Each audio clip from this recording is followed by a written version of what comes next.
How about the decent Jews? We allow you to sit down too.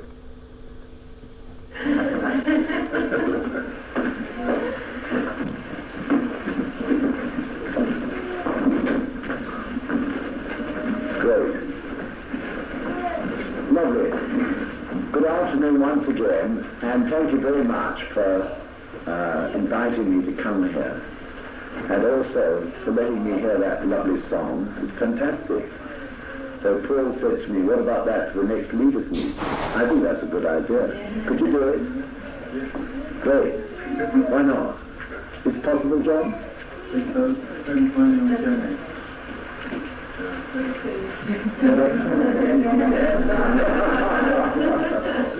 Great.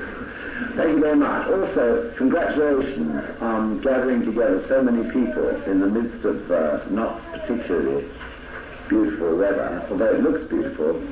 I think there are more than 50 people here from all over Essex, so that's really great, and good to see you all too. So I know many of you, some of you I haven't met, but I hope, although I have to leave unfortunately by about 4 o'clock, I hope I'll manage to at least shake everyone's hand before I go. So tomorrow I have to go to Japan, rather suddenly, amongst other things, to sort out the next Gojo ceremony, which I believe quite a few people here are waiting for. How many people are waiting for is there? Well, congratulations. I'll do my best for you and get you there as soon as possible. Anyway, as you know, and I'm sure you've been told, the priests are really hard put to it at the moment, very much so. The Soka are presenting 200 more temples in Japan to the priesthood between now and 1990, and they're opening them at a rate of about 3 or 4, about 1 every 3 or 4 months. And each of those temples has to be, of course, staffed with priests. And so that demand, plus the demand of the whole world for Gojo ceremonies, is very heavy on a very small body of people. So I believe the high priest is quite desperately trying to persuade young people to go into the priesthood from the Soka. And the problem has to be resolved, of course, in the future. It takes a long time to train a priest. Being trained as a priest is a very rigorous thing, and not everyone, of course, can get through to finally being ordained because of its, in a sense, severity in terms of giving your life, which is the subject of the song you just sang, and it was also the subject of this Gosho, so everything's very appropriate, isn't it? So, the Gosho, as you know, is in your books, your course booklet, and it's the last part of the Gosho called the 14 Slanders, from volume 3 of the major writings of Nichiren Daishonin.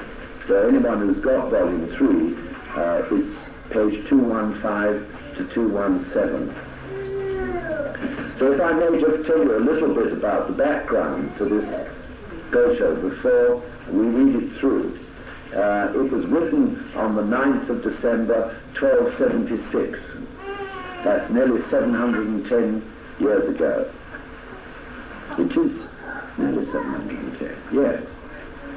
1276, that's right.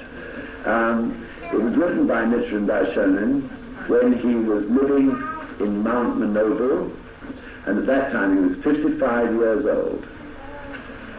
And it was 3 years before he inscribed the Daiga Honzen. So you get the sort of period when it was written. It was written to a man called Lord Matsuno.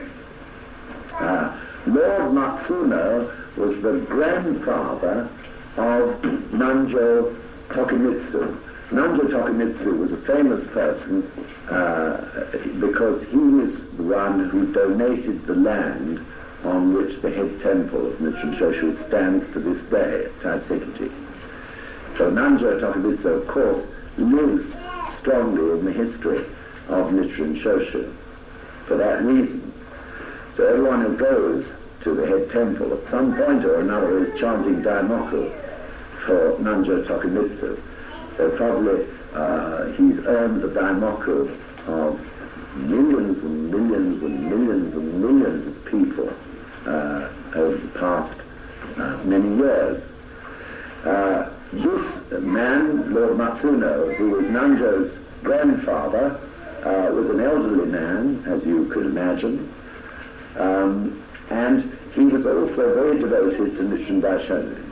And although Nichiren Daishonin had been exiled to Sado and had been through many trials, and then finally retired, as it's put, to Mount Minobu to prepare for Kosamufu to be established firmly before he died, even so, Lord Matsuno always continued to send contributions and offerings to him to make his life as comfortable as possible in extremely hard conditions.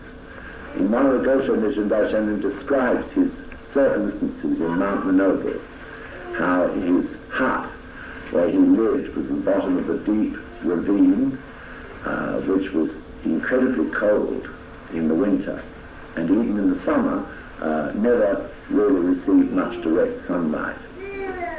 So it wasn't an easy place to live.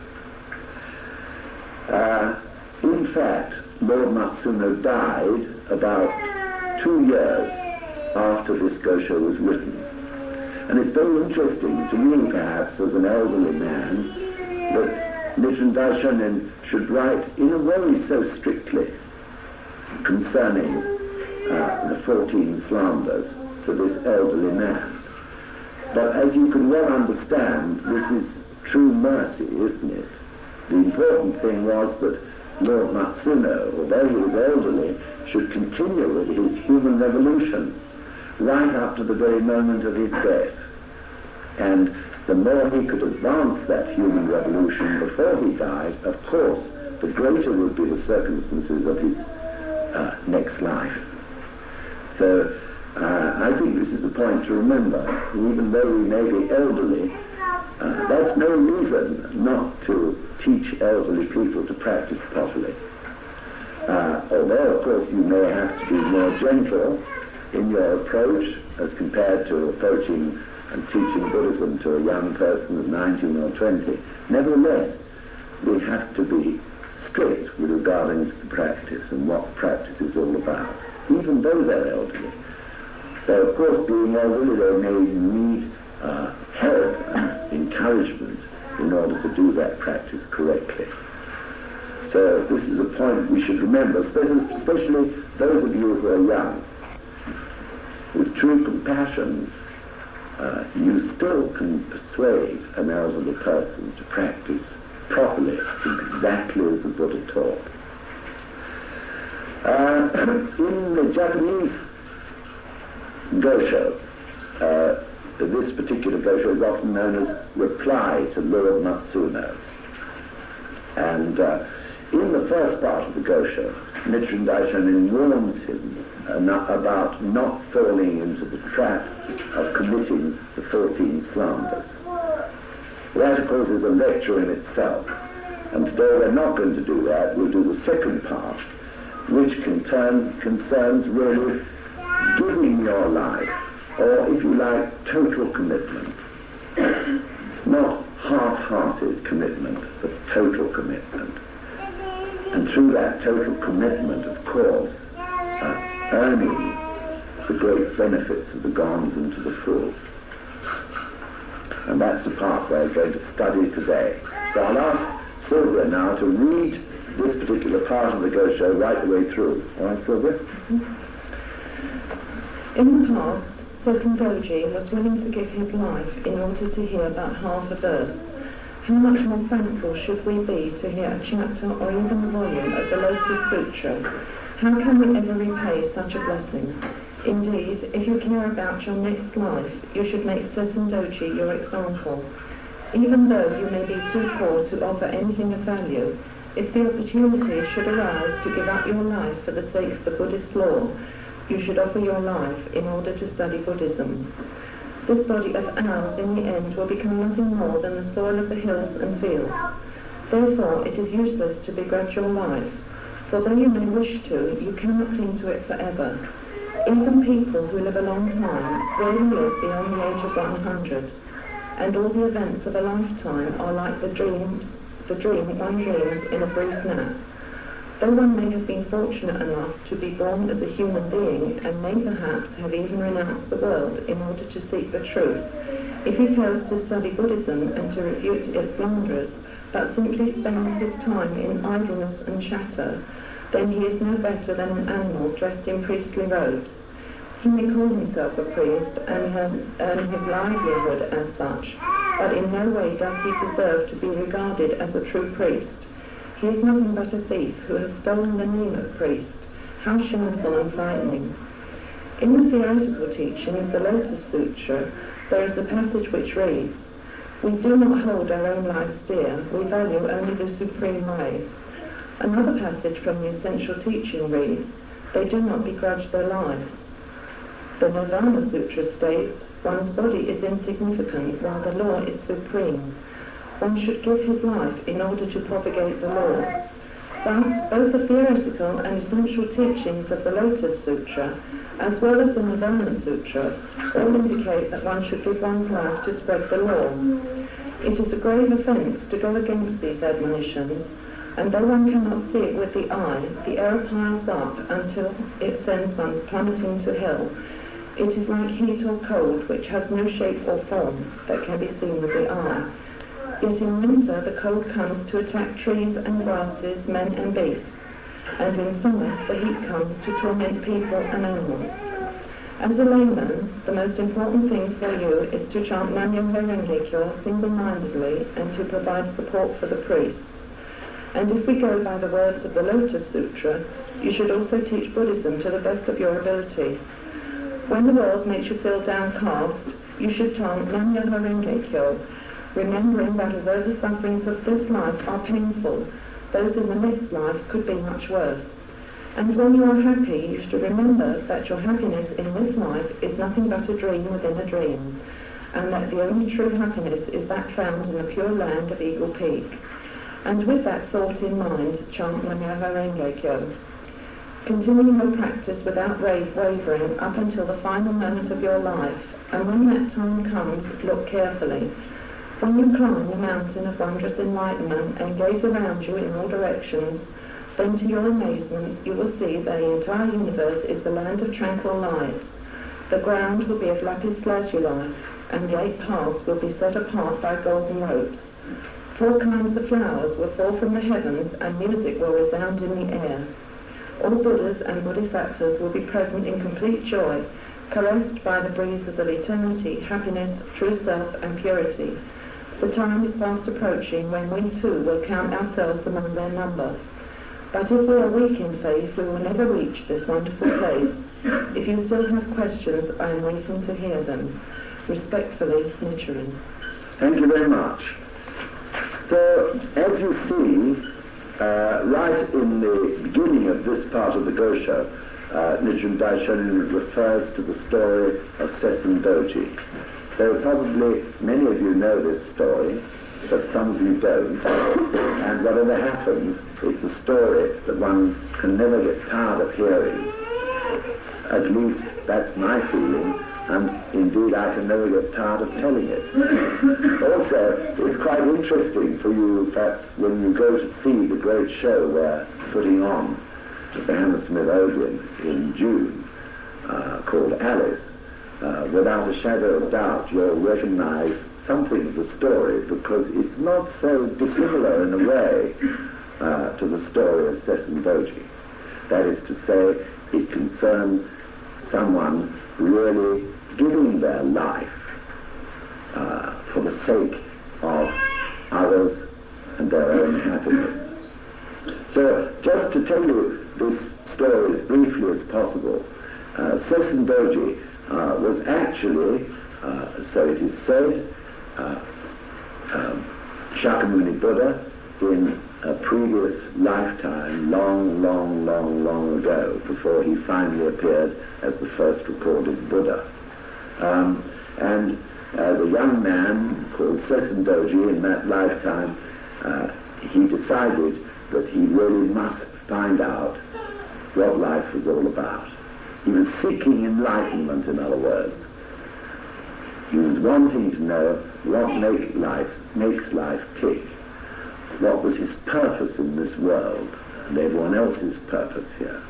And so, as was the custom in those days, he set off into the forest, living the life of a sort of hermit. And he was wandering one day in the jungle when he heard the first few lines of a Buddhist teaching being recited. So, as you can imagine, in the middle of nowhere, somewhere in northern India, he was astonished to hear these words being recited, and he rushed around to try to find who it was, because the words intrigued him very much, and above all things, he wanted to hear the rest of the teaching. And it was tantalizing for him only to hear those first few words. So he looked and looked everywhere, but the only thing he could see was this appalling-looking demon who was sitting there amongst the trees and the bushes, and he was really a fearsome, horrible-looking creature, with his hair standing on end in spikes. When I said that, each time I can't help thinking of some of the hairstyles we see around today. And he had pointed teeth, and he was really a creepy, awful-looking creature straight out of a Hammer horror movie. Anyway, this was the only person there, so Sesshu Doi had to decide that it must be this fearsome-looking creature that had actually recited these beautiful lines. And so he approached him and said, "Was it you?" And the demon said, "Yes, it was," rather in a disgruntled way. And so Sesshu Doi said, "I must hear the rest of the verse, the rest of the teaching. Can you explain it to me?" And the demon flatly said no, in a really angry way. And Sesshu Doi kept on trying to press him, persuade him to do it. But in the end, the demon, recognizing that this young man was so sincere, his heart gave in a little bit. So he said to him virtually, "Well, I'm afraid I've got to tell you my problem." He said, "My problem is that I can only eat human flesh, and the only liquid I can drink is human blood. And I've been very short of it for a long time," he said. "And I'm extraordinarily hungry." And he said in the end, "I'm afraid there have got to be terms to your request. That is to say, if you want to hear that verse, I'll definitely recite it to you, but sadly after that I'll be compelled to eat you." So Sesshu Doi was so determined to hear this verse that he decided to accept those conditions. So it's quite interesting, the words that the Gosho uses in explaining Sesshu Doi's thoughts at that crucial time. Sesshu Doi said, "If I give my life for the law, casting away this vile body, which would otherwise die in vain, in the next life I will certainly be able to attain enlightenment and become a Buddha. I will receive a pure and wonderful body." So Sesshu Doi decided, in other words, that since becoming enlightened or understanding about life was everything, because it would enable you to lead a valuable life in every way, therefore, even if it meant him dying, it didn't matter, because it meant that he would really be able to live a great life in the future. And he decided to give himself up to the demon. So the demon recited the verses to him, and Sesshu Doi was absolutely overwhelmed with joy at this great teaching which he heard for the first time through the mouth of the demon. And he was just about to climb up a tree so that he could jump into the demon's mouth and give him a magnificent punch, when he suddenly thought to himself, well, this is pointless if I just go without passing on this teaching to anyone else. Well, there's no one else around in the middle of the jungle. But he rushed about and he wrote the teaching in full, wherever he could, on the face of a cliff and on carpet, on trees and on stones and so on. And then having done that, having made sure that it would be carried forward so that and transmitted to others, he then climbed the tree, walked out on a branch and jumped to give the demon his dinner.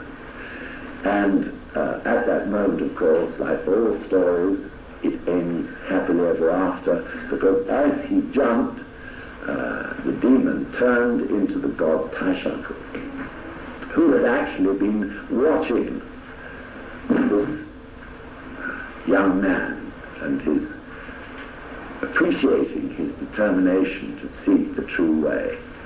And so Tashaku caught him in his arms as he landed and put him down gently on his feet. And then all the Buddhist gods appeared and praised this young man for his great seeking mind and courageous spirit. That is the story of Sesshu Doi.